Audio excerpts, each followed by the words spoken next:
Mes amis poissons, bonjour et bienvenue sur la chaîne Tarot à merveille. Pour votre tirage général, ceux qui me découvrent, soyez les bienvenus. Tout secret a une durée de vie. Il naît dans le silence d'une décision, celle de ne pas dire, de ne pas montrer, de garder pour soi quelque chose qui appartient pourtant à deux personnes. Il grandit dans l'obscurité, nourri par la peur, par le calcul, par la conviction que certaines vérités sont trop lourdes, trop risquées, trop compliquées pour être mises en lumière. Et puis un jour, le secret atteint son point de rupture. La pression accumulée devient plus grande que la capacité à contenir. Et ce qui était gardé dans l'ombre cherche une issue vers la lumière. Ce jour-là, pour vous, est proche, très proche. Quelque chose que l'on vous a caché, quelque chose qui vous concernait directement, qui touchait à votre vie, à vos choix, à votre façon de comprendre une situation est sur le point d'être révélé. Et cette révélation, aussi surprenante qu'elle puisse être au premier abord, va changer quelque chose d'essentiel dans la façon dont vous vous positionnez face à votre propre avenir. Avant d'aller plus loin, je veux déconstruire le mot « dangereux » dans le titre de cette vidéo, parce que ce mot mérite qu'on y réfléchisse. Un secret dangereux n'est pas nécessairement un secret qui fait du mal. Parfois, il est dangereux simplement parce qu'il détient le pouvoir de changer quelque chose. Parce qu'une fois dit, il ne peut pas être décent, parce qu'il va modifier une dynamique, redistribuer les rôles, transformer ce qu'on croyait savoir. Ce type de secret-là, le secret qui est dangereux parce qu'il est puissant, parce qu'il porte une vérité trop grande pour rester éternellement contenu, c'est précisément de celui-là que je parle. Un secret qui, dans les mains de la bonne personne, au bon moment, peut ouvrir quelque chose d'extraordinaire. Et ce bon moment, pour vous, c'est maintenant. Il y a une structure universelle dans les secrets qui finissent par se révéler. Je l'appelle l'anatomie du secret. D'abord, il y a la source, la personne qui sait et qui a décidé de garder. Ensuite, il y a le contenu, ce qui est su, ce qui est tu, ce qui brûle sous la surface. Puis il y a la pression, l'accumulation progressive d'une tension que même le silence ne peut plus contenir. Et enfin, il y a le moment de rupture, cet instant où la vérité trouve une fissure dans le silence et commence à s'en échapper. Je perçois dans votre champ d'énergie que vous êtes précisément à cette quatrième étape. Le moment de rupture est là. La vérité cherche sa fissure, et dans les jours qui viennent, elle va la trouver. Laissez-moi vous parler de ce secret lui-même. Non pas de ces détails précis que je ne peux pas voir avec la netteté d'un fait établi, mais de sa nature, de ce qu'il porte. Ce que je perçois, c'est quelque chose qui concerne une situation que vous avez vécue, que vous vivez peut-être encore et dans laquelle vous n'aviez pas toutes les informations. Vous fonctionniez avec une compréhension incomplète, avec un puzzle auquel il manquait des pièces cruciales. Et cette incomplétude vous a peut être amené à tirer des conclusions, à prendre des décisions, à vous positionner d'une certaine façon. Et cette façon n'était pas entièrement fondée sur la réalité complète de la situation. Ce n'est pas votre faute. Vous avez fait avec ce que vous aviez, mais ce que vous aviez n'était pas tout. Il y a une personne qui sait quelque chose. Une personne qui porte ce secret depuis un certain temps peut être depuis longtemps, peut être depuis peu, mais en tout cas depuis trop longtemps à son propre avis maintenant. Il y a en elle une tension entre le confort du silence et quelque chose d'autre, un sens de la justice, peut être, ou une culpabilité qui a grandi, ou simplement l'impossibilité de continuer à coexister avec vous dans cette fausse réalité où vous n'avez pas toutes les clés. Et cette tension est en train d'atteindre son paroxysme, ce qui va provoquer le moment de rupture n'est pas encore complètement visible depuis ma lecture, mais ce qui est visible, c'est que ce moment va se produire et qu'il ne sera plus retenu pour longtemps. Je veux maintenant vous parler de ce que ce secret, une fois révélé, va changer dans votre façon de comprendre une période de votre vie. Parce que les révélations de cette nature ont un effet rétroactif. Elle ne change pas seulement votre présent et votre futur. Elle modifie également la façon dont vous relisez votre passé. Des choses qui semblaient inexplicables vont soudain trouver leur logique. Des comportements qui vous paraissaient incohérents vont s'éclairer. Des choix que vous avez faits et que vous avez peu être remis en question vont se révéler avoir été plus justes que vous ne le pensiez ou au contraire fondés sur des bases différentes de celles que vous croyez. Cette relecture du passé peut être momentanément déstabilisante, mais elle est profondément nécessaire. Elle est la condition d'une compréhension juste et complète de là où vous en êtes aujourd'hui. Il y a quelque chose d'important à comprendre sur la nature des nouvelles choquantes. Choquant ne signifie pas bouleversant dans le sens négatif du terme. Choquant signifie inattendu, déviant de la trajectoire prévue, ouvrant une fenêtre là où vous ne pensiez qu'il y avait un mur. Et ce type de choc-là, le choc de la révélation, le choc de la nouvelle information, est en réalité l'un des agents de transformation les plus puissants qui existent dans une vie. Il brise les cadres figés, il force à reconsidérer, il crée l'espace d'une pensée nouvelle, d'une vision nouvelle, d'un positionnement nouveau. Et c'est précisément de ce type de choc transformateur que vous êtes sur le point de faire l'expérience. Sur Tarot à merveille, j'ai accompagné de nombreuses personnes à travers des moments de révélation. Et ce que j'ai observé, c'est que les révélations les plus importantes ne tombent jamais à n'importe quel moment. Elles tombent quand la personne qui les reçoit est suffisamment stable pour les intégrer sans se briser, suffisamment mature pour les utiliser à bon escient, suffisamment consciente d'elle-même pour démêler ce qui appartient à la nouvelle information de ce qui appartient à sa propre réaction émotionnelle. Vous êtes à ce stade de stabilité, je le vois clairement. Vous êtes prêt ou prête à recevoir ce qui vient, non pas sans émotion bien sûr, mais avec la solidité nécessaire pour rester debout dedans. Je veux maintenant vous parler de quelque chose de subtil mais crucial. La différence entre être choqué et être détruit. Beaucoup de gens confondent les deux. Ils pensent que si quelque chose les choque, c'est que quelque chose les brise. Mais ce n'est pas du tout la même chose. Le choc est une réponse à l'inattendu. Il est temporaire, il se dissipe, il laisse place à l'intégration. La destruction, elle suppose qu'on n'a pas les ressources pour traverser ce qui arrive. Et vous, vous avez les ressources. Pas forcément toutes les ressources que vous auriez dans un monde idéal, mais suffisamment. Suffisamment pour traverser, pour comprendre, pour décider de ce que vous voulez faire de cette nouvelle vérité. Il y a également dans cette lecture quelque chose qui concerne les nouvelles au pluriel parce que je perçois que ce n'est pas une information unique qui arrive, mais plusieurs éléments qui se rejoignent, un ensemble de vérités qui se tenaient les unes les autres par le silence et qui vont tomber ensemble ou en cascade rapprochée. Chaque élément va éclairer les autres, chaque fragment va rendre les autres plus intelligibles. Et à la fin de ce processus qui ne durera pas éternellement, qui aura son propre rythme, vous aurez un tableau beaucoup plus complet de la réalité de votre situation. Un tableau depuis lequel vous pourrez agir avec une clarté et une efficacité que vous n'aviez pas jusqu'ici. Je veux parler d'un phénomène que je trouve fascinant dans la vie des secrets. C'est le phénomène de la résonance. Parce qu'un secret ne reste jamais parfaitement inerte.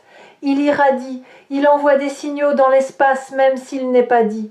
Les personnes sensibles, et vous en êtes une, captent ces signaux sans nécessairement pouvoir les identifier précisément. Il y a peu être eu des moments dans votre vie récente où vous avez eu une intuition, un sentiment que quelque chose ne collait pas tout à fait, une impression que derrière ce qui était apparent, il y avait une couche supplémentaire que vous n'arriviez pas à voir clairement. Ces intuitions n'étaient pas de la paranoïa ni de l'anxiété sans fondement. Elles étaient la réception de ce signal que le secret émettait malgré lui, et elles vont maintenant trouver leur confirmation. Il y a quelque chose de libérateur dans ce qui s'approche. Je veux insister sur ce mot, libérateur. Parce que recevoir une vérité, même une vérité difficile, même une vérité surprenante, même une vérité qui remet en question des choses établies, a un effet libérateur fondamental. Ça libère d'abord de l'incertitude. Cette zone grise où vous deviez fonctionner avec un sentiment diffus d'incomplétion va se clarifier. Ça libère aussi d'une certaine forme d'impuissance, l'impuissance de celui ou celle qui doit prendre des décisions sans avoir toutes les données. Avec la vérité complète, votre capacité d'action reprend sa pleine mesure. Vous retrouvez un sentiment d'agentivité, de pouvoir réel sur votre propre vie. Et c'est l'une des sensations les plus fondamentalement nourrissantes qui soit. Je veux maintenant vous parler de comment vous préparer à recevoir ce qui vient, pas en vous blindant, pas en construisant des scénarios mentaux pour anticiper tous les cas de figure possibles, parce que l'esprit humain excelle à construire des scénarios qui ne ressemblent jamais exactement à ce qui arrive vraiment, mais en vous ancrant, en vous connectant dans les jours qui viennent à ce que vous savez de vous-même, à vos valeurs, à ce qui compte pour vous indépendamment des circonstances extérieures, à la personne que vous voulez être face aux situations difficiles. Parce que quand la révélation arrive, ce sera depuis cet ancrage que vous voudrez répondre. Depuis cet endroit stable en vous qui ne dépend pas de ce qu'on vous dit ou ne vous dit pas. Il y a quelque chose que je perçois dans votre façon d'habiter la vérité qui est une de vos qualités les plus précieuses. Vous n'êtes pas quelqu'un qui préfère le confort d'une illusion à l'inconfort d'une réalité. Vous avez une relation fondamentalement honnête avec la vérité, même quand elle est complexe, même quand elle demande quelque chose de vous, même quand elle remet en question des choses sur lesquelles vous vous étiez appuyé. Cette honnêteté fondamentale avec la réalité est ce qui va vous permettre d'utiliser ce que vous allez apprendre de façon constructive plutôt que destructive, de le transformer en information utile plutôt qu'en source de tourment. Je veux parler de quelque chose qui est souvent présent dans les situations de révélation secrète, la question de la trahison. Parce que quand on apprend qu'on ne savait pas tout, la première réaction peut être de se sentir trahi ou trahi.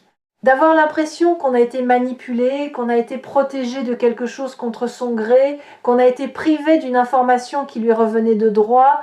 Et cette réaction est compréhensible, elle est même légitime à certains égards.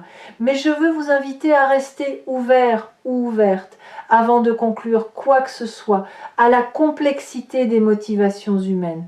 Garder un secret n'est presque jamais aussi simple que de la malveillance pure. Il y a presque toujours une histoire derrière, une peur, une tentative maladroite de protection. Un calcul fait dans des circonstances qu'on ne peut pas juger sans les avoir comprises. Ce n'est pas une invitation à excuser l'inexcusable, c'est une invitation à comprendre avant de condamner.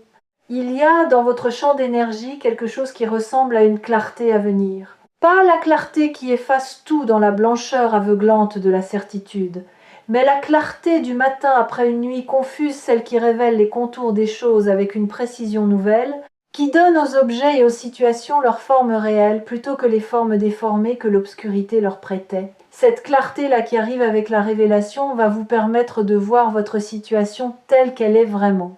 Et depuis cette vision juste, vous allez pouvoir prendre des décisions qui vous ressemblent vraiment. Des décisions alignées avec qui vous êtes profondément, et non plus avec qui vous pensiez devoir être dans une situation que vous ne compreniez pas entièrement.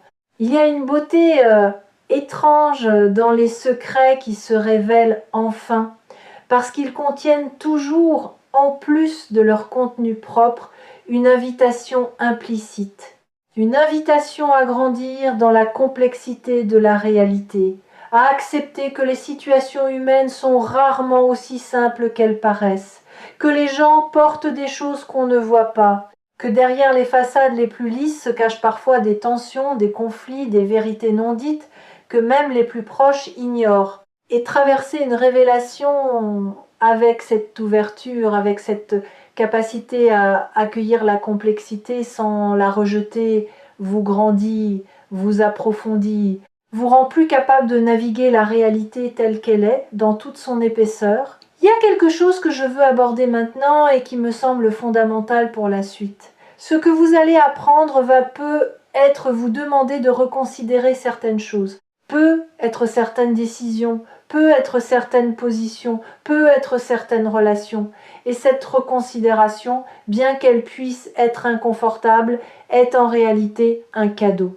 Parce que reconsidérer n'est pas une faiblesse, c'est la marque de quelqu'un qui place la vérité au-dessus de la cohérence de façade, qui préfère être juste que d'avoir raison, qui est suffisamment solide dans son identité pour changer d'avis quand les faits le demandent, sans que ce changement d'avis menace qui, il ou elle, est fondamentalement. Je veux maintenant vous parler de quelque chose que j'appelle l'effet domino de la vérité, parce qu'une révélation ne reste jamais seule, elle en appelle d'autres. Une fois qu'une première vérité est posée dans l'espace entre deux personnes, quelque chose change dans la nature de cet espace. Le silence n'a plus la même qualité, les conventions n'ont plus la même force. Un espace de franchise a été créé, et dans cet espace, d'autres vérités moins dramatiques peuvent être, mais tout aussi importantes, trouvent plus facilement leur chemin. Ce que les prochaines semaines vont apporter n'est donc pas seulement la révélation centrale, le secret dangereux du titre, c'est aussi une ouverture plus large à l'authenticité dans certaines de vos relations, un approfondissement progressif de la communication, une capacité accrue à exister dans la vérité avec les personnes qui comptent pour vous. Je perçois autour de vous quelque chose qui prend la forme d'un soutien invisible, pas nécessairement visible dans les relations immédiates ou dans les circonstances concrètes, mais une énergie de soutien qui est là, qui veille, qui vous accompagne dans ce passage. Certains l'appellent providence, d'autres intuitions profondes, d'autres encore la sagesse accumulée de tout ce qu'ils ont traversé, peu importe le nom qu'on lui donne. Ce qui compte, c'est qu'elle est là, qu'elle est réelle, et qu'elle va vous aider à traverser ce moment de révélation, non pas comme quelqu'un qui subit, mais comme quelqu'un qui comprend, qui intègre et qui avance. Je veux vous parler maintenant de la façon dont vous allez gérer la période qui suit immédiatement la révélation. Parce qu'il y a souvent, dans ce moment-là, une tentation de réagir vite, de décider, de conclure, de se positionner clairement et immédiatement pour reprendre le contrôle d'une situation qui vient soudain de s'agrandir. Résister à cette tentation, pas indéfiniment, la décision finira par venir et elle sera juste, mais dans les premières heures et les premiers jours après la révélation, accordez-vous du temps, le temps de laisser l'information s'installer, le temps de laisser vos émotions traverser sans en tirer immédiatement des conclusions définitives, le temps de dormir dessus, comme on dit. Parce que les décisions prises depuis la clarté de l'intégration sont infiniment plus solides que celles prises depuis le choc de la nouveauté. Il y a quelque chose dans ce que vous êtes sur le point de vivre qui va définitivement modifier votre rapport à l'information dans les relations. Après avoir traversé cette révélation, vous allez peu être développé une attention plus fine au non-dit, une oreille plus sensible à ce qui n'est pas dit, à ce qui est esquivé, à ce qui est traité de façon détournée, alors qu'une conversation directe serait plus simple et plus honnête. Et cette sensibilité accrue, loin d'être une source de méfiance ou de paranoïa, va devenir l'un de vos atouts relationnels les plus précieux. Parce que vous allez savoir, avec plus de précision qu'avant, quand quelque chose mérite d'être questionné, quand creuser est nécessaire, quand la surface ne raconte pas toute l'histoire. La chaîne Tarot à merveille vous accompagne depuis un moment dans la lecture de ces énergies. Et quelque chose que j'ai toujours voulu vous transmettre, c'est cette conviction fondamentale. Les révélations, aussi surprenantes soient-elles, appartiennent à ceux qui les reçoivent. Vous n'êtes pas la victime d'un secret révélé. Vous êtes la personne à qui la vérité revient de droit. Et avec cette vérité, vous allez construire quelque chose de plus solide, de plus réel, de plus aligné que ce qui existait avant. Parce que c'est toujours ce que fait la vérité pour ceux qui ont le courage de la recevoir et la sagesse de l'utiliser bien. Je veux terminer cette lecture avec quelque chose de concret que vous pouvez faire dès aujourd'hui, avant même que la révélation n'arrive. Prenez un moment de silence, un moment de vraie immobilité, et demandez-vous, qu'est-ce que je sais déjà, dans mes tripes, dans mon intuition la plus profonde sur ce qui peut être caché dans ma situation actuelle, pas pour vous angoisser, pas pour construire des scénarios catastrophes, mais pour reconnaître ce que votre corps et votre intuition ont peut être déjà perçu et que votre mind rationnel n'a pas encore intégré. Parce que cette voix intérieure, cette partie de vous qui capte les signaux subtils, qui ressent les tensions sous la surface, qui sait quand quelque chose n'est pas entièrement dit, mérite d'être entendu. Et ce qu'elle vous dit, elle vous le dit depuis longtemps, patiemment, en attendant que vous soyez prêt ou prête à l'écouter vraiment. Ce que les prochains jours apportent est réel. Ce qui va être révélé change quelque chose. Et vous êtes suffisamment fort ou forte, suffisamment sage, suffisamment ancré ou ancré dans qui vous êtes, pour traverser cela et en ressortir plus complet ou complète qu'avant. Non pas brisé ou brisé, non pas défait ou défaite, mais grandi ou grandi, avec une compréhension plus juste de votre réalité, avec une capacité accrue à naviguer la complexité humaine. Et avec cette qualité particulière qui appartient aux personnes qui ont regardé la vérité en face même quand elle était difficile et qui ont choisi d'en faire quelque chose de beau,